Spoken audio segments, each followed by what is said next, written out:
All right, everybody. Welcome to the first People's University workshop of 2020. All right. Very excited. It's finally here. So People's University is hosted by the Philadelphia Coalition for Affordable Communities. We're a citywide coalition of nearly 60 community, disability, faith, labor, and urban agriculture groups that have been working together for years to raise land and money for affordable, accessible housing to achieve our goal of development without displacement. And let me just do a quick check. Can folks hear me okay? Yes. Yes. Awesome. Yes. Trying to project. So with that, my name's Emma Borbor. I'm just one of your facilitators tonight. We'll be joined by lots of members of the coalition who you'll meet as we move through the different sections of the training tonight. And yeah, like I said, we're just really excited to be hosting the People's University this year with such a huge election coming up. And we're really happy that so many of you were able to join us tonight, even as we can't be together in person.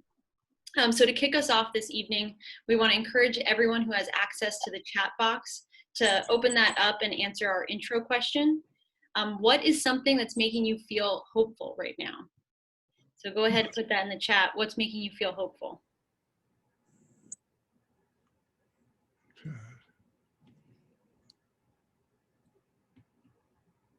Let's give folks a second to do that.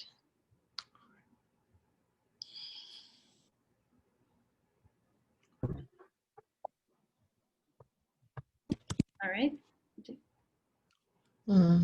Visible activism. I see people protest. Yeah. Yeah, I'm seeing local action. This meeting. Nice. Great. People standing up for their beliefs. Nice. Awesome. Yeah, I love all of this. I'm seeing a lot of energy from the recent uprisings and the protests and activism. And you love to see it. So that's great. Thanks, everybody. And yeah, definitely keep putting those in there. So just the last thing before we continue, we have a little disclaimer for you. This is a nonpartisan voter education series, but that being said, we have a strong position on housing issues, which you'll hear clearly in these trainings. We'll be framing all of our workshops around how the results of the upcoming federal election will impact our local housing conditions here in Philly. And now I'm going to pass it to Anita to walk us through our goals and the agenda for tonight. Take it away, Anita. Awesome. Thank you, Emma. Can everyone hear me all right? Cool. Tonight's workshop is the first in a 3-workshop series getting us ready for the upcoming election. And this workshop is mainly going to focus on why we vote. The second workshop is all about how to vote. And the third will be about what happens after we vote and how you can stay engaged after the election is over. So with that, let's review the goals and agenda for tonight. Let's see. Our goals. Learn about how the federal budget decisions impact our local housing conditions. 2, understand how voting in this election will have an impact. And 3, learn about PCAC's next campaign ahead of the first day of City Council. More in the local direction.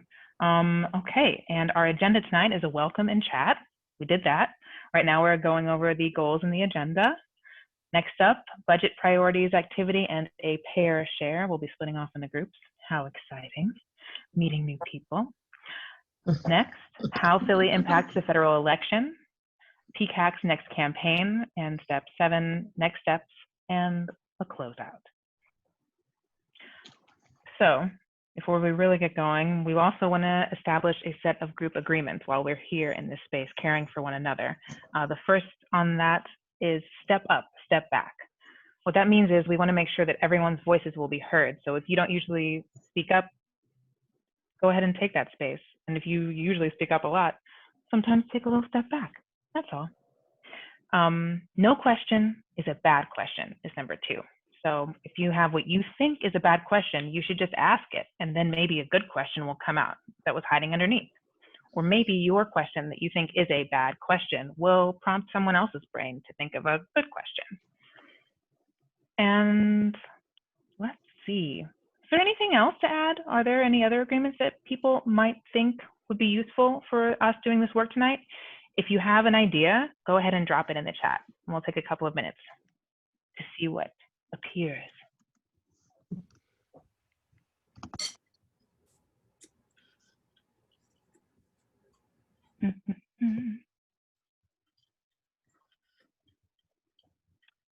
Oh, I like that.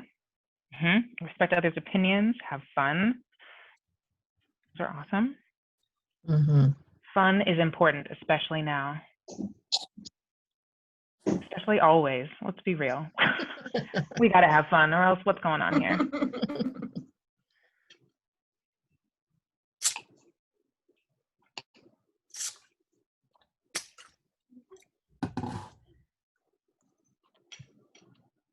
Keep an open mind and an open heart.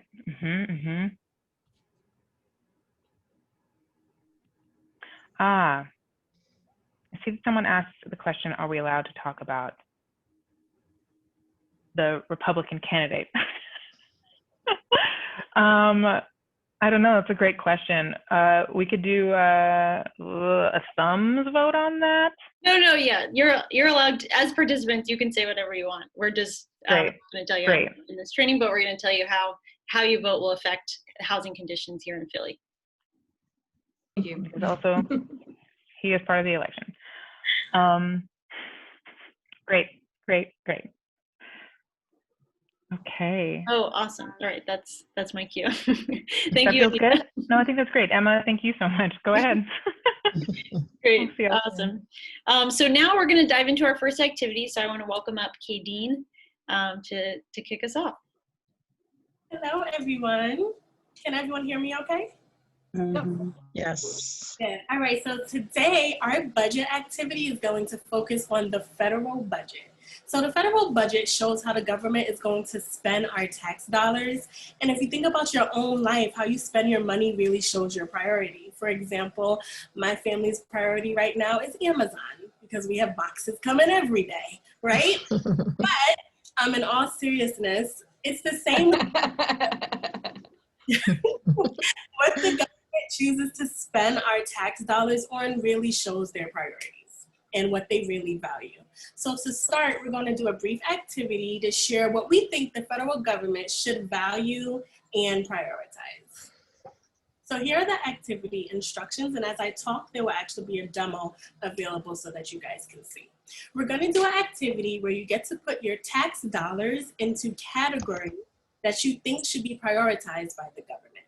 This activity will be done in a Google slide, and after I demonstrate, the link will be in the chat. And Christy actually just put the link in the chat right now. So let's start the demo. So if we can go to the slide that has the, here we go. All right.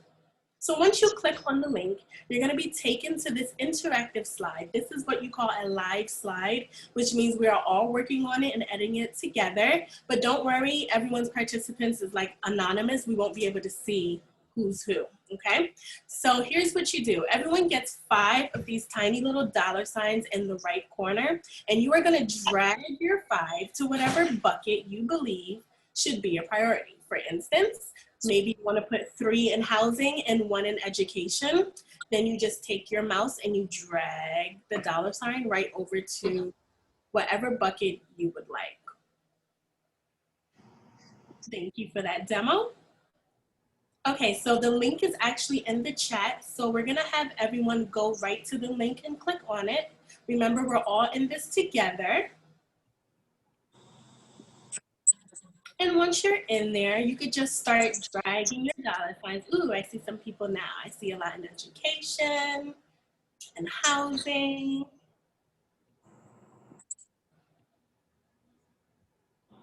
Yep, a lot in education and housing. So far, health is a priority. Food and agriculture. Ooh, someone made a big dollar sign. Where is that going?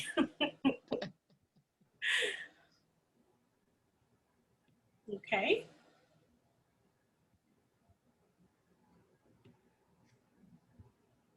We have about a minute and a half. We're gonna have people drag what they think is a priority.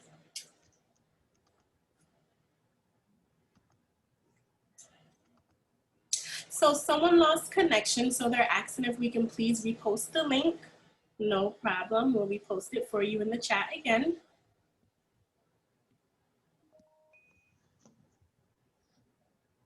There you go.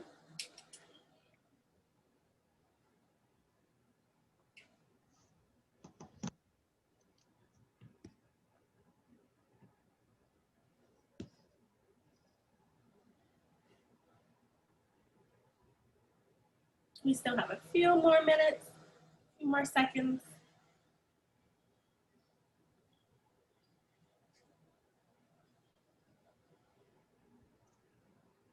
Good. I see that housing filling up and education. No one is putting it in military.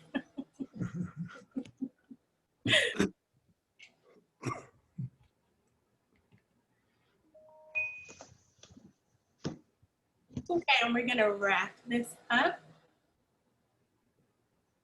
So just take the last few minutes, few seconds, and put in your last dollar sign if you need to.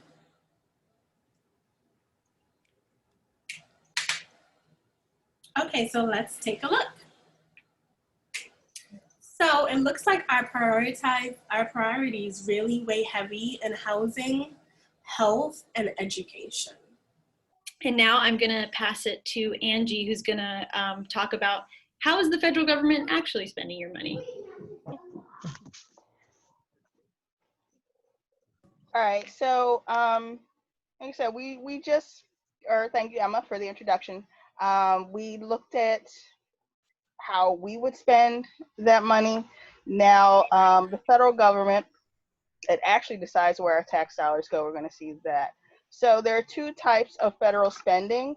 We have mandatory and discretionary spending. Mandatory spending is entitlement programs like Social Security and Medicaid. It's called entitlement because it's written into law who qualifies for these programs. And according to those laws, they are entitled to these benefits or services.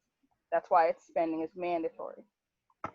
So then discretionary spending, this is spending that is sponsored by the president and passed by Congress each year. So every year, the budget for like discretionary spending can change. So let's take a look at this category. This is where the president has the most influence over the budget. So what do you see on this pie chart? And what does this tell us about what the president cares about? This is his 2020 budget request. Guns. Now, if you want to put a star in the chat box, if you want to speak, or you can just write your answer out in the chat. Like, what does this tell you about the president's priorities? This is Latoya Maddox. It seems like its priority is the military. It says defense, 718 billion. That's 57%. Y'all get ready. Yeah.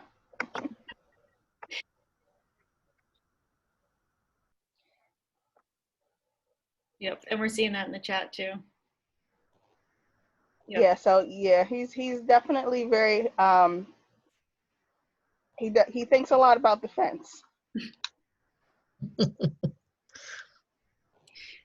Thanks, Angie. All right, and how the president's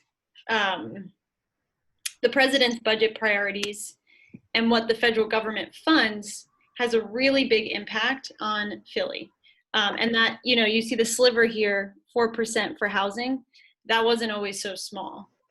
Historically, Philly, like all cities, really relied on federal funding to build housing. And you can go to the next slide if you want, Krisky. There was a time, oh wait, not that one. There should be one. There you go, yeah. So yeah, we're gonna, you know, I guess I should, that gave me an opportunity to do a little more of a transition. We just talked about the overall federal budget, and now we want to talk about how that impacts Philly. And you saw the pie chart before. It was a very small percentage for housing, but it wasn't always like that. historically, Philly, like all cities, really relied on federal funding. There was a time from the 1930s to the 60s where the federal government really saw it as their responsibility to provide a decent home for every American. And of course, we know that not everyone was always included in that vision, and the discrimination in housing could be a whole other training. But when it comes to thinking about funding for housing, the key takeaway is that the amount of resources needed to build houses can't just be generated locally, can't just be generated here in Philly. To really make sure everyone is housed, we're going to need federal funds. But in recent history, that funding has declined significantly. So federal housing dollars to Philly have been slashed by 50% since 2003. That's $55 million less every single year for housing. So today, most of the direct funding from the federal government to develop new affordable housing comes from two main sources, CDBG or home programs. And CDBG stands for Community Development Block Grants. These grants go to states, cities, and counties for lots of different uses. But so just a portion goes to affordable housing, and then the grants are also used for commercial development, for business development. So the other type of funding, home investment partnerships programs, that's the largest federal block grant that's only used for affordable housing. And this money is used to build and preserve affordable, accessible housing, and it goes to rental assistance. So now we want to talk a little bit more about how does that federal housing budget actually get created? And so to do that, we're going to do a little true-false activity to talk through how the federal housing budget gets created. So if you go to the next slide, before we take the slides away.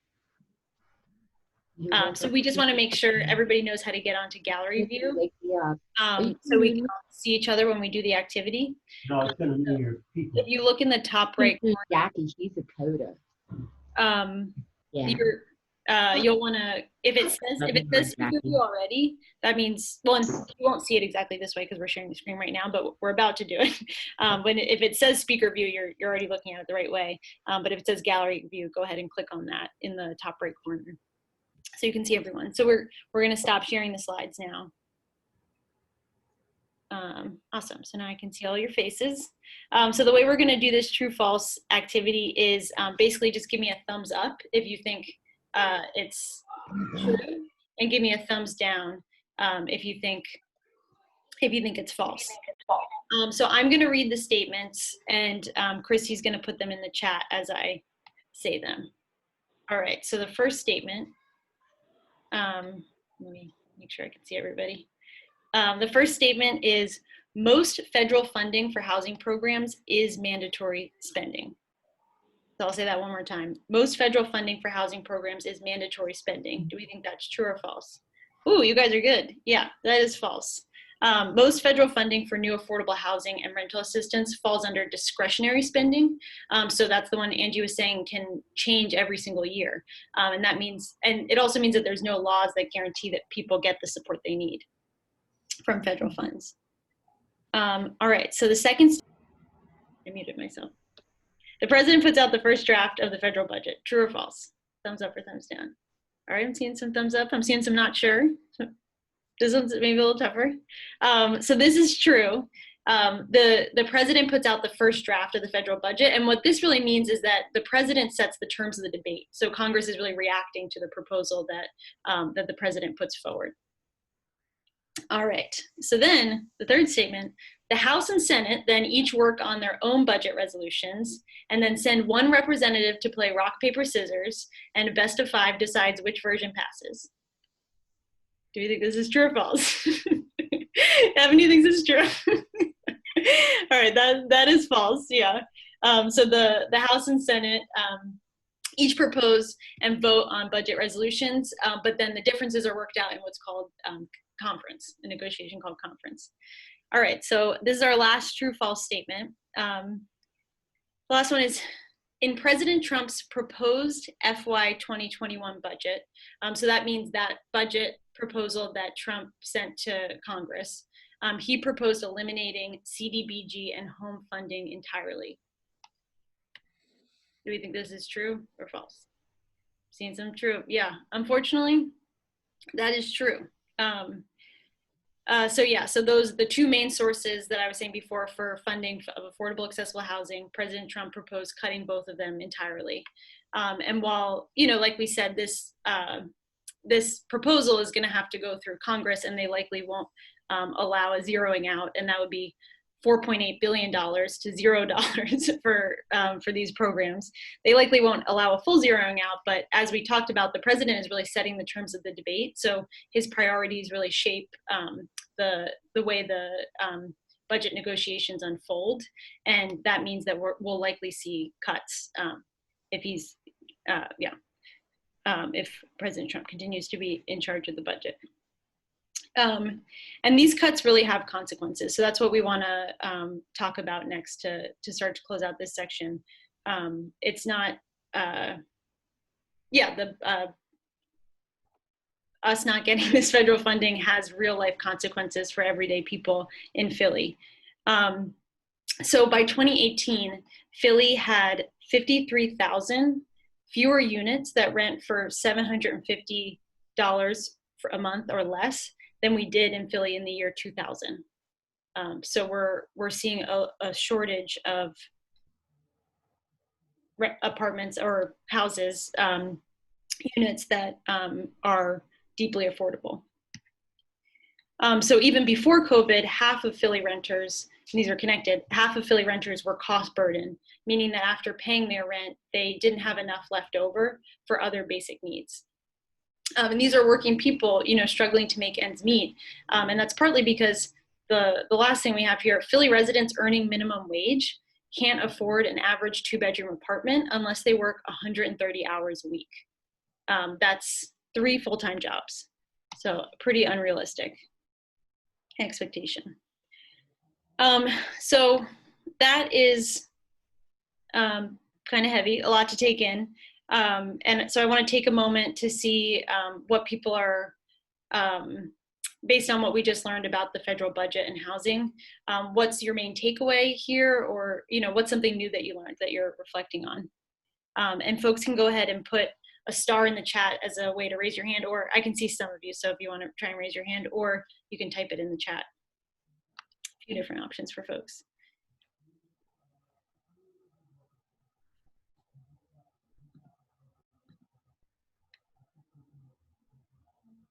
Did anybody learn anything new about the federal budget and housing?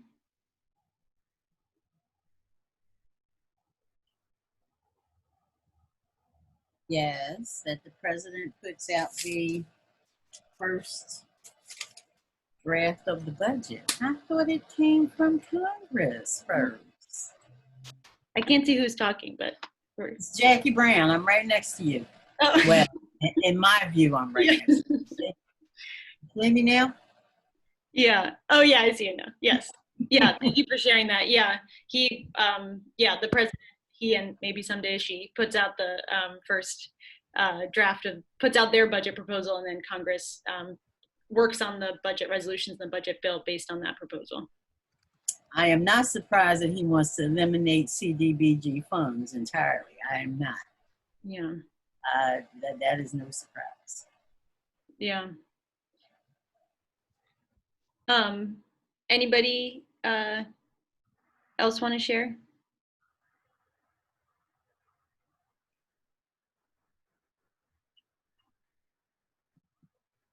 I see Amy with a hand up. Okay, cool. Yeah, just shout it out. I can't see people in their hands. I was just going to ask, that's sort of an interesting and a stark image you put up when looking at the federal budget. Is there anything more to say about like the role of the governor, or on the state level, or like Mayor Kenny? Like is it in our interest to like hold our more local politicians responsible for good housing policies, or is really a lot of the money coming all the way from on high? Do you know what I mean? Yeah, that is a great question, and probably something I should have said more explicitly. Tonight we're focusing on the federal budget because we're talking about the presidential election, and so we want to make that connection of what this upcoming election in November, how that'll affect housing in Philly. But you're totally right that it's a big at all levels of government, there's a responsibility to make sure that everybody has affordable, accessible housing, and they all play a part.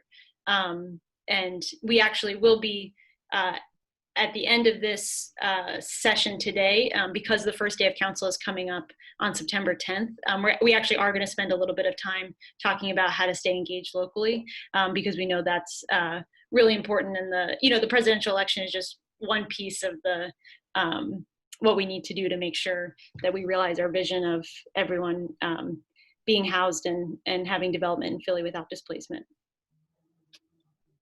But that's a great question.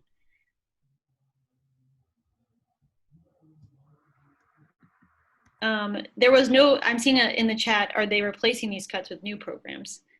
That was not what was proposed in Trump's FY21 budget. It was just cuts. Yeah. All right. So, let me pass it to Angie to close us out for this section.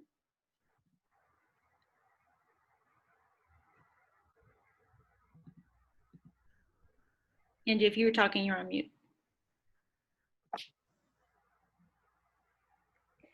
All right, there we go. So earlier we named our priorities when we did that exercise, and what came out of it, people are prioritizing education, food and agriculture, and housing, though we put a lot of money into those. And now we see that the federal budget, their priorities, or I should say the president's priorities, are mostly military spending and cutting everywhere else.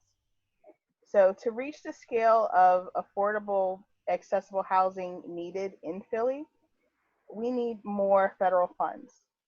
So how do we make our priorities their priorities? And you can just say the answer, put it in the chat. How do we make their priorities our priorities? Or just shout it out. The hands weren't really working before. Go ahead. Elect somebody with our priorities.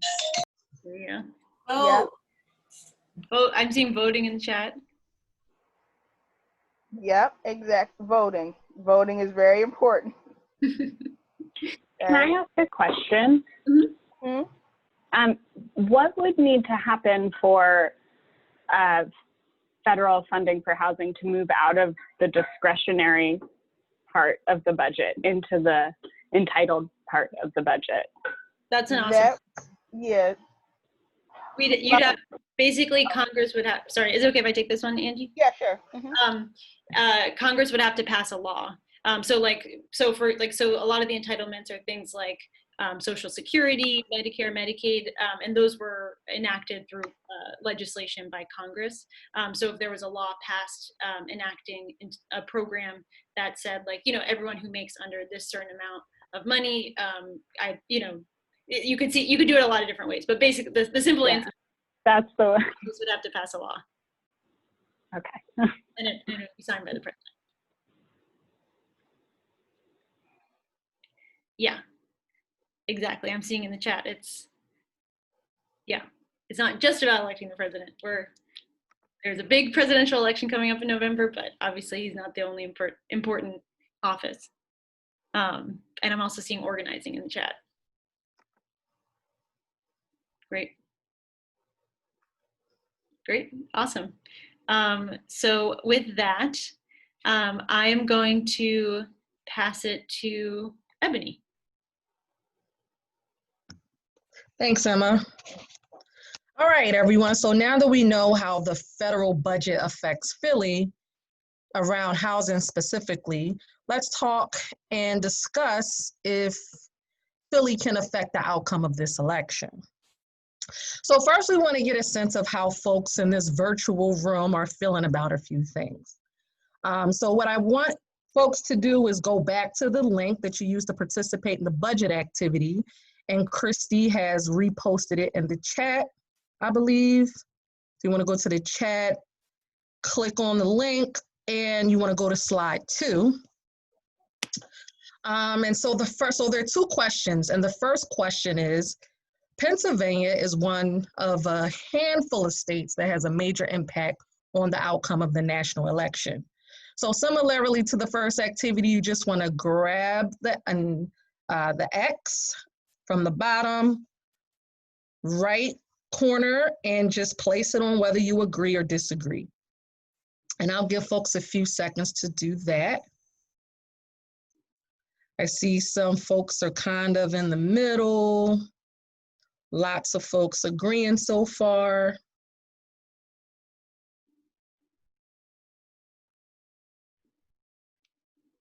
Cool. Yep, so I'll just give you a few more minutes to complete that.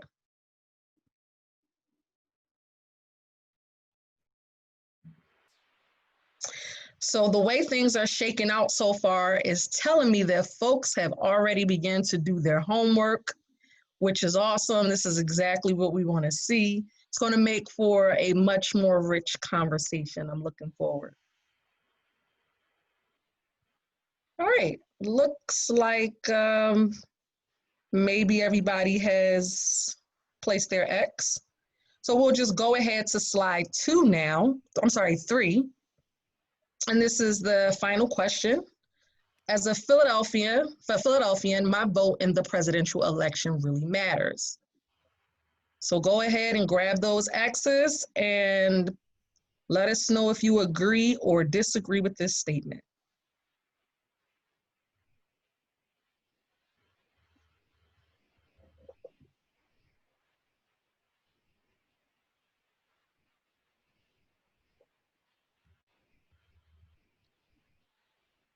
Cool. And so hopefully you all were able to take notice of what folks decided on the first slide and take notice of what is being done on this current slide. We definitely want to take notice because we will reflect back on this toward the end of this segment. So I'll give folks a few more seconds. Okay, looks like Nora's saying that she couldn't get to the right slide. So if anybody opened it up and it took you to the buckets one, just go to slide 2. Yep.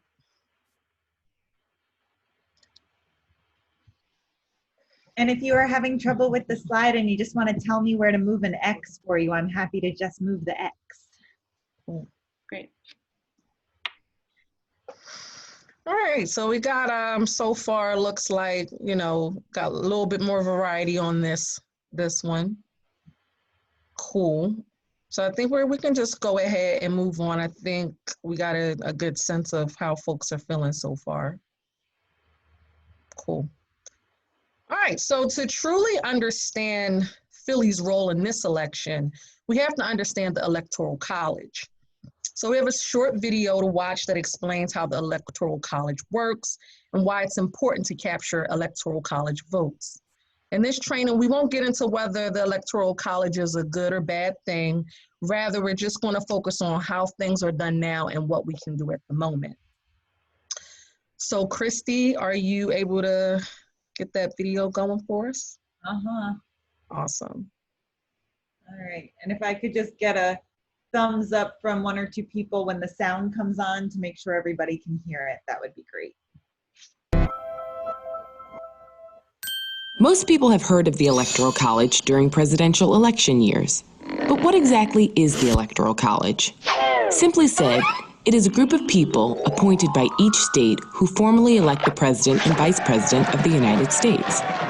To understand how this process began and how it continues today, we can look at the Constitution of the United States. Article 2, Section 1, Clause 2 of the Constitution. It specifies how many electors each state is entitled to have. Since 1964, there have been 538 electors in each presidential election. How did they decide on the number 538? Well, the number of electors is equal to the total voting membership of the United States Congress, 435 representatives plus 100 senators and 3 electors from the District of Columbia. Essentially, the Democratic candidate and Republican candidate are each trying to add up the electors in every state so that they surpass 270 electoral votes. or just over half of 538 votes, and win the presidency. So how do states even get electoral votes? Each state receives a particular number of electors based on population size. The census is conducted every 10 years, so every time the census happens, states might gain or lose a few electoral votes. Let's say you're a voter in California, a state with 55 electoral votes. If your candidate wins in California, they get all 55 of the state's electoral votes. If your candidate loses, they get none. This is why many presidential candidates want to win states like Texas, Florida, and New York. If you currently add up the electoral votes of those 3 states, you would have 96 electoral votes. Even if a candidate won North Dakota, South Dakota, Montana, Wyoming, Vermont, New Hampshire, Connecticut, and West Virginia, they would only gain 31 electoral votes total from those 8 states. Here's where it can get a little tricky. On a rare occasion, like in the year 2000, someone can win the popular vote but fail to gain 270 electoral votes. This means that the winner may have won and collected their electoral votes by small margins, winning just enough states with just enough electoral votes, but the losing candidate may have captured large voter margins in the remaining states. If this is the case, the very large margins secured by the losing candidate in the other states would add up to over 50% of the ballots cast nationally. Therefore, the losing candidate may have gained more than 50% of the ballots cast by voters, but failed to gain 270 of the electoral votes. Some critics of the Electoral College argue the system gives an unfair advantage to states with large numbers of electoral votes. Think of it this way. It is possible for a candidate to not get a single person's vote, not one vote, in 39 states or the District of Columbia, yet be elected president by winning the popular vote in just 11 of these 12 states: California, New York, Texas, Florida, Pennsylvania, Illinois, Ohio, Michigan, New Jersey, North Carolina, Georgia, or Virginia. This is why both parties pay attention to these states. However, others argue that the Electoral College protects small states such as Rhode Island, Vermont, and New Hampshire, and even geographically large states with small populations like Alaska, Wyoming, and the Dakotas. That's because a candidate can't completely ignore small states, because in a close election, every electoral vote counts. There are certain states that have a long history of voting for a particular party. These are known as safe states. For the past 4 election cycles, in 1996, 2000, 2004, and 2008, Democrats could count on states like Oregon, Maryland, Michigan, and Massachusetts, whereas the Republicans could count on states like Mississippi, Alabama, Kansas, and Idaho.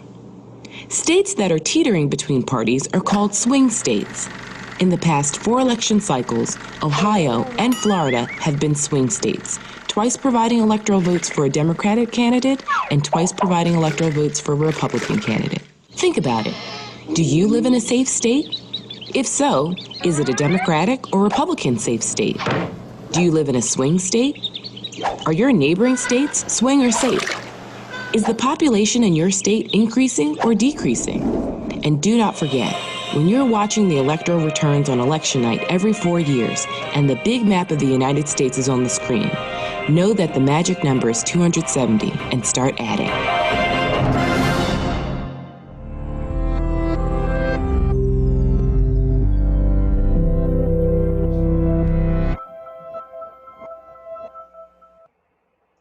All right. Thank you. Cool. So, if you learned something new about the Electoral College that you may not have already known, let me get a thumbs up. If you learned something that you didn't know, something interesting, gave you a new perspective on something, cool. All right, looks like a good amount of people. So I want to take this opportunity to get some thoughts, questions, reflections on anything that really resonated with you in that video. You can type it in the chat box, or you can just go ahead and shout it out.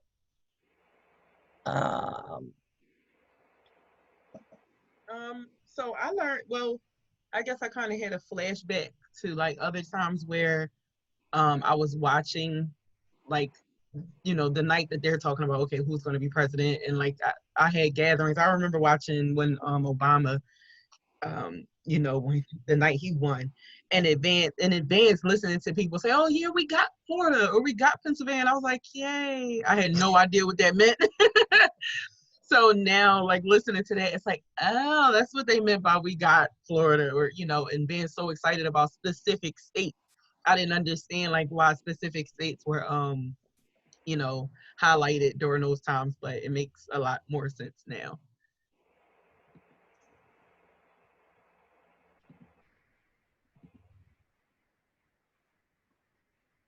I don't ever recall hearing of a safe state before. I need to see that video again.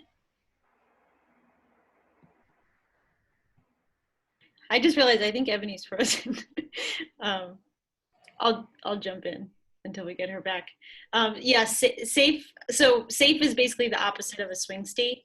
So a safe state is where the state consistently votes for one party, like over time. Like we know, for example, like California, or no, that's not a good example. For example, New York, like basically always votes Democrat. So we know New York is a safe state. But Pennsylvania, sometimes vote Democrat and sometimes we vote Republican. And that makes sense. Does that make sense? I see you.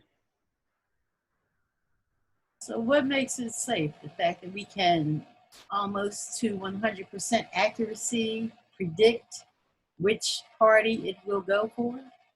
Exactly. Yeah. I mean, yeah, safe is maybe a little bit of implies like a value judgment, but it just means that it's like safely predictable. Yeah. Thank you. Yeah. Yeah, Ebony's back to moving again. Oh, she is? Okay, great. Is she? Oh, there she is. You're muted. Sorry about that, guys. I am back. Are we still offering up some reflections, thoughts, questions? I think so. We just answered a question. I want to see if anybody else has questions. Mm-hmm.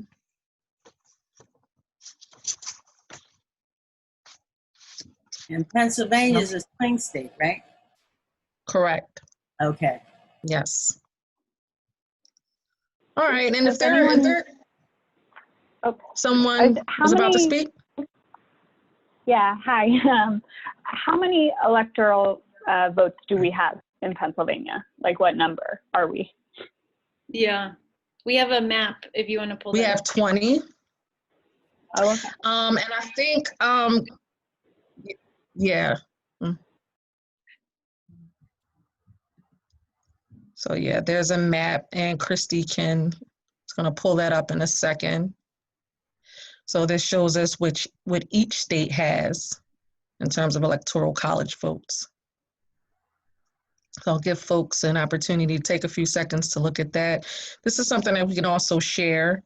And if there are also questions that come up for you later regarding the video, the electoral college, definitely type it in the chat box and we can get to it that way as well.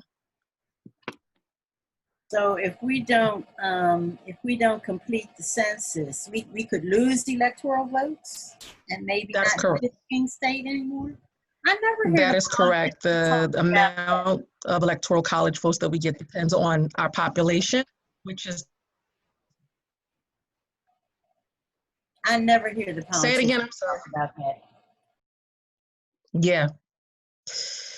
Yeah, it's unfortunate, but yeah, that's exactly how it works. A lot of the things that we're looking at right now really depends on the population, and if we don't get an accurate count, it can definitely affect the amount of electoral college votes that we get. So, yeah. Cool. All right, so if there are no more questions or thoughts or reflections, I see a question. Does anyone know what share Philly has of PA voters? We do. We have, I don't want to give Emma, do you have the number off the top of your head? The amount of voters we have in Philly, is it? There are 1.2 million voting age adults in Philly. Mm-hmm. And that would have been smart to do the math ahead of time of what the Totally. yeah, those. But it's a really good question, and it's actually a good segment into what I want to talk about next. So as the video outlined, Pennsylvania is one of a handful of swing states. And so to recap, a swing state is a state that can reasonably be won by either a Republican or Democratic presidential candidate. Safe states either firmly vote Republican or Democratic. And Philadelphia is one of the most populous counties in Pennsylvania. And so though it's not the only factor, it's reasonable to conclude that if a candidate wins in Philly, they could swing the state in their favor. And so to illustrate this point, and just shout it out if you know the answer, does anyone know, or you could type it in the chat box, of course, does anyone know who won PA in the 2016 presidential election? Trump. That's correct. Donald Trump won in 2016. And just take a guess, you know, of course it might be difficult to know the exact answer, but about how many votes do we think Trump won by across the state? 2. I heard 2. Is anybody else? 44,242. That's really good. That's really good. So the number that we have is 44,292. Okay. So that is great. Folks are doing their homework. I love it. I love it. And so for the final question that we want to take a guess on, how many 18-plus-year-olds did not vote in Philly in 2016? I think I heard a number like 40,000. I don't know if those were the ones that were registered or that was all persons 18 and over. So Yeah, one guess is 40,000. What's another somewhere one? close to that number of votes that he probably won by. 44,000. One more. Somebody else just shout it out. One more guess. 50,000. 50,000. All right. So actually, over 500,000 adults 18 and over did not vote in Philly. And of that 500,000, over 300,000 were not even registered. So I just want, you know, us to really think about that, reflect on that for a second. So again, if just a fraction of those voters would have voted in the 2016 election, I think it's safe to say that Clinton could have won and we could have probably had a different outcome. So what's happening in Philly really, really matters. Of course, we can't always do a whole lot about what's happening across the state, but we can definitely do, you know, our work here, talking to our friends, family, coworkers, and folks in our networks about the reality of what's happened and what could happen if we don't get out and vote. All right, so I'm about to wrap up. And before we do, I'd love to reflect on what we've learned tonight. So I have 3 questions, and I'll just say them all at one time, and feel free to type your answer in the chat box or just go ahead and shout it out. So my first question is, what is one thing you would tell your neighbor about what you've learned in this segment? The next question is, what surprised you most about the information in this segment? And the third question, does anyone have thoughts, additional thoughts, maybe different from how you voted earlier, in terms of the importance of turnout in Philly in this election?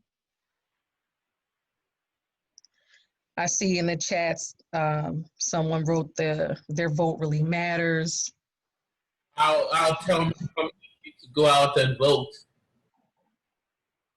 Absolutely. Let's plan. Let's make a plan to vote. Totally. Yeah, I think that last slide was very eye-opening, you know, like thinking about people that are not registered to vote, or even like responding when people say, oh, my vote doesn't matter. Like, you know, and I'm guilty of feeling like that in the past too. Like, yeah, my one little vote isn't going to make a difference, but if there's 400,000, 500,000 people saying the same thing, that's what's making a difference. And just to know, like, me as in one person could have made the difference between the country going the way that it's going now and going a completely different way is like I said, it's very, very eye-opening. Yeah, absolutely. I see in the chat there are consequences to sitting it out. It's going pretty fast, but I'll try. I didn't know Trump wants to cut the housing funding programs. Yep. There are strengthened numbers. The number of non-registered voters. Yeah. Absolutely. Absolutely. Wasn't aware that the census determined electoral votes. Yep. Yep. Absolutely. And I'm glad that somebody said this is really scary. I'm glad that someone pointed that out, because I think that there's so many things that are connected, and we don't always recognize how all of these connections can play a part in the outcome of something like the election. You know, even as I was looking at this information, that was one of the things that I mean, I know the census is important for all sorts of reasons, but I didn't necessarily connect it to the amount of electoral college votes that we got. So knowledge is power. Yeah. All right, so that concludes my segment. Thank you. Great. Hi, I'm Becky. I'm going to take it over from here. Oh, sorry, Emma. No, You're no, gonna no. take it over. Just one quick thing before we move on. I just want to make sure folks know that so the next session is going to be all about, you know, we just talked about we want to make a plan. The next session is all about how to vote, but the first step before you can do anything else, yeah, thank you, Chris. Yeah, I was about to, yeah, the first step is to register to vote. So if anybody on this call is not registered to vote yet, that means that you're not yet ready to cast your vote in the 2020 election. So the first step coming out of this training will be to register to vote. And that link that you see here and that Christy posted in the chat, that's where you can go to register to vote. And yeah, make sure you do that. All right, so our next workshop will be all about how to vote. And of course, we're going to talk about the mail-in voting process. Heard some folks mention earlier that there were some scares and some things that, you know, was happening in the Trump administration around, you know, mailboxes and things of that nature. So we'll make sure that we have some information around that to cover and get folks, you know, information they need to feel comfortable with the process.